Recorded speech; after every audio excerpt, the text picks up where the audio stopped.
Good afternoon, I'm Lauren Kemp with 2NURFM Hunter News. AGL has confirmed it's received an informal approach from Alinta Energy to buy Muswellbrook's ageing Liddell coal power station. It comes amidst pressure from the Turnbull government for AGL to either sell the plant or keep it open despite its planned closure in 2022. It's understood Alinta Energy were approached by Peak Body Manufacturing Australia, who've encouraged the AGL rival to keep the station up and running for another 7 years. However, opposition leader Bill Shorten says AGL isn't interested in the deal. Whether or not one company buys the assets of another company will be a commercial transaction. But what I'm not interested in is having taxpayer money being used, not to save the jobs of coal workers, but to save Mr Turnbull's political skin. Maryland's Scott Doolan has become the first paraplegic to climb to the Mount Everest base camp. Doolan, who suffers from a tailbone fracture, wheeled over 18,000 feet with minimal assistance and just a few pairs of mechanic gloves. But he's not stopping there. The 29-year-old Newcastle athlete has his sights set on competing as a swimmer in the 2020 Paralympic Games. The latest national pollution data shows there's been a 69% jump in dangerous fine particle emissions at Muswellbrook's Bayswater Power Station. Nitrous oxide and sulphur dioxide emissions also increased by a massive 179% at Lake Macquarie's Vales Point Power Station since last year, just 1 year after a reported decrease, sparking concerns from the EPA about the validity of pollution figures. Dr James Whelan from Environmental Justice Australia says the report findings are worrying, as these type of emissions can prove extremely harmful to anyone nearby.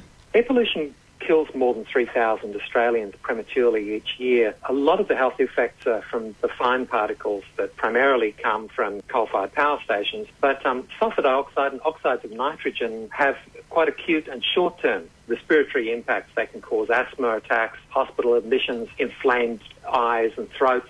A 40-foot cruiser was steered to safety by Marine Rescue on Monday night as a result of rough seas. The cruiser was heading from Port Macquarie to the Central Coast when it called for urgent help just before midnight.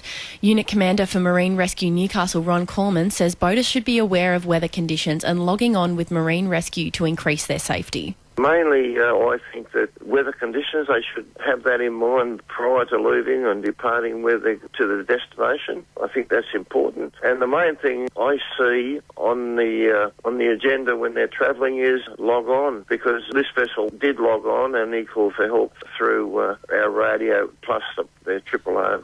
And it's been revealed Cessnock is the second worst place in the state for car thefts. New figures from the Bureau of Crime Statistics show there's been a spike in stolen cars, up from 297 in 2016 to 338 last year, while Moree planes topped the list.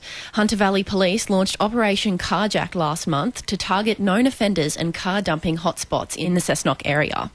Sport for our sponsor, PRD Nationwide East Maitland. Newcastle Jets coach Ernie Merrick has blamed his side's poor performances over the past 2 weeks on a domino effect among the squad. Merrick says he'll be looking for more complete performance this weekend. I think when you've got 2 or 3 players down, it's got a knock-on effect to other players, because there's not someone backing them up, not someone asking for the ball, no one playing accurate passes to him. So it's a team game, it's a team invasion game, and you really need everyone to be on song. In the NPL, Charlestown's Kane Goodchild is doing everything in his power to make a speedy recovery from a hamstring injury suffered last weekend against Lake Macquarie. Goodchild is currently on holidays from work and says he'll be using the time off to help halve his time out of the game to just 3 weeks. And the Newcastle Knights have made only 2 changes to this weekend's lineup, with Ken Seo coming in to replace the injured Tautau Moga. He'll start on the wing with Nathan Ross moving to the centre. That's sport. I'm Lauren Kemp, and 2NURFM News Time is 12:10.